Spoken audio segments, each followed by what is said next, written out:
Welcome to OpinionJournal.com. I'm James Freeman. What is the UN doing to fight racism? Here to tell us is WSJ Europe editorial page writer Daniel Schwamenthal. Dan, thanks for being with us. So, big UN conference coming up, and I should say it's allegedly about fighting racism, but you've been reporting on this and you found that it may have a slightly different purpose. Well, that's true. It's an encore to the first so-called anti-racism conference in Durban 7 years ago, which turned into the exact opposite, an anti-Semitic, anti-Israeli hate fest, which forced then Secretary of State Colin Powell to walk out of this so-called anti-racism conference. And here we are 7 years later.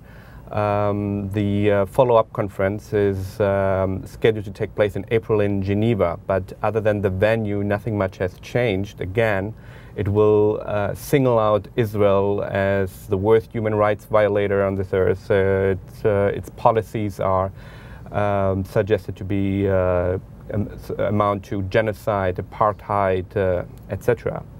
But I wouldn't say more importantly, the other problem is that this conference will also try to attack Western freedom and freedom of speech. For those of us who value free speech, what is the particular threat here from this conference? Right, the organizers are trying to use the accusation of defamation of religion, read Islam, as a tool to restrict freedom of speech. It is basically trying to import Islamic blasphemy laws into the rest of the world. Any criticism of Islam can be labeled as hate speech, as Islamophobia, and therefore will be restricted.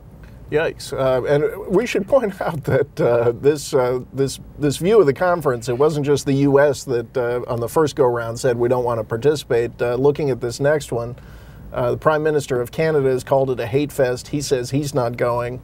Do you expect the U.S., led by Hillary Clinton, to go, to reject it? What do you see happening here? Well, I should surely hope that Secretary of State-elect Hillary Clinton will follow up Colin Powell and, in this case, not even show up to a conference that is clearly designed to attack Israel, to attack freedom of speech, and to do the exact opposite of what it's supposed to be.